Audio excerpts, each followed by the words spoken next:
बरनारो channel पर आप सबका स्वागत है। बच्चों, आज हम लोग बात करेंगे विशेषण के भेदों के बारे में। विशेषण के मुख्य रूप से 4 भेद हैं: गुणवाचक विशेषण, संख्यावाचक विशेषण, परिमाणवाचक विशेषण और संकेतवाचक या सार्वनामिक विशेषण। तो चलिए सबसे पहले बात करते हैं गुणवाचक विशेषण के बारे में। जिन विशेषण शब्दों से संज्ञा या सर्वनाम शब्दों के गुण, दोष, रंग, आकार या स्वभाव आदि का बोध हो, उन्हें गुणवाचक विशेषण कहा जाता है।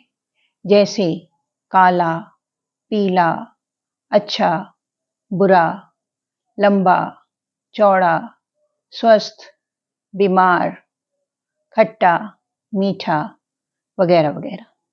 अब देखिए, ये खट्टा आम, इसमें ये खट्टा गुणवाचक विशेषण है क्योंकि ये आम का गुण बता रहा है कि वो कैसा है। खट्टा आम, और आम जो है संज्ञा शब्द है, और जब ये संज्ञा शब्द विशेषण के साथ लग जाता है तो ये विशेष्य कहलाता है। इसी प्रकार अच्छा इंसान, ये इंसान का गुण बताया जा रहा है कि वो अच्छा है, इसलिए ये गुणवाचक विशेषण है और ये विशेष्य है।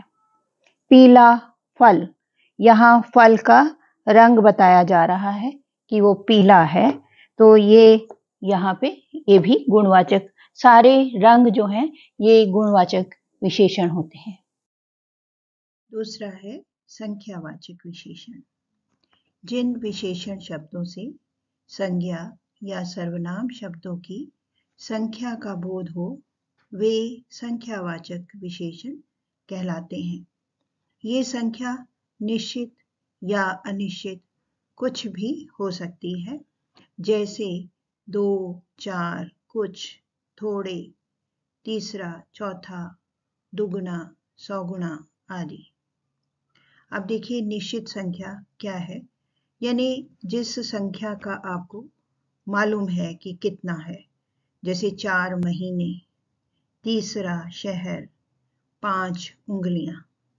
इसी तरह अनिश्चित संख्या के बारे में कुछ मालूम नहीं होता, कुछ घंटे, यानी कुछ भी नंबर हो सकता है। ऐसे ही थोड़े लड्डू, बहुत सारे फल। सो याद रखिए, संख्यावाचक विशेषण के साथ जो विशेष्य प्रयोग होंगे वे एकवचन या बहुवचन दोनों में हो सकते हैं, क्योंकि इनके साथ उन्हीं संज्ञा शब्दों का प्रयोग होगा जो गणनीय हैं, यानी गिनती करने के योग्य हैं, यानी गिने जा सकते हैं, जैसे फूल, पौधे, कुर्सी, डिब्बा, किताब आदि। अब अगला है परिमाणवाचक विशेषण। बच्चों, जिन विशेषण शब्दों से संज्ञा या सर्वनाम शब्दों के परिमाण यानी नाप तोल का बोध हो, उन्हें परिमाणवाचक विशेषण कहा जाता है। ये परिमाण निश्चित या अनिश्चित कुछ भी हो सकता है।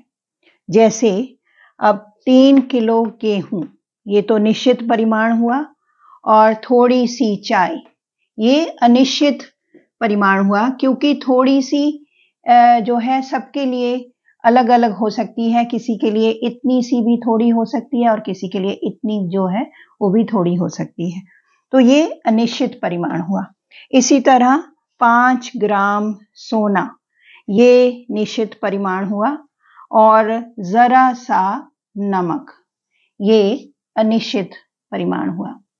बच्चों, परिमाणवाचक विशेषण शब्दों के साथ जो भी संज्ञा शब्द प्रयोग होते हैं वे हमेशा एक वचन में ही प्रयोग होते हैं।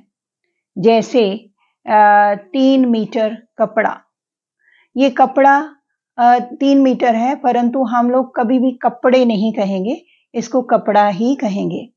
इसी तरह कुछ मिठाई, अगर कुछ मिठाइयाँ कहेंगे तो ये संख्यावाचक हो जाएगा। कुछ मिठाई होने पर यही परिमाणवाचक विशेषण कहलाएगा। और इसी तरह 5 लीटर दूध। इसमें चने और चावल इस नियम के अपवाद हैं, क्योंकि चने और चावल कभी भी एक वचन में प्रयोग नहीं होते, ये हमेशा बहुवचन में ही प्रयोग होते हैं। हालांकि ये परिमाणवाचक विशेषण के अंतर्गत ही आते हैं, फिर भी ये बहुवचन में ही प्रयोग होते हैं। चौथा है संकेतवाचक या सार्वनामिक विशेषण।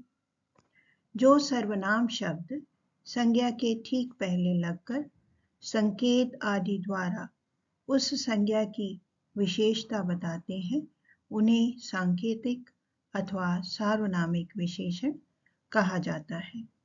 जैसे उस बंदर ने बाग उजाड़ दिया। जनरली हम लोग इस तरह संकेत करके किसी व्यक्ति या जानवर की तरफ इशारा करके हम बोलते हैं कि उस बंदर ने बाग उजाड़ दिया। यहाँ संज्ञा शब्द बंदर के ठीक पहले सर्वनाम लगा है, उस। वास्तव में सर्वनाम शब्द जब संज्ञा के स्थान पर प्रयोग होते हैं तब तो वे सर्वनाम कहलाते हैं, परंतु जब ये संज्ञा के साथ या संज्ञा के ठीक पहले प्रयोग होते हैं तब ये सार्वनामिक विशेषण कहलाते हैं। इसके अन्य उदाहरण देखिए। यह लड़का मुझे बुला रहा था। यहाँ यह जो है ये सार्वनामिक विशेषण है। इसी तरह कोई बच्चा रो रहा है।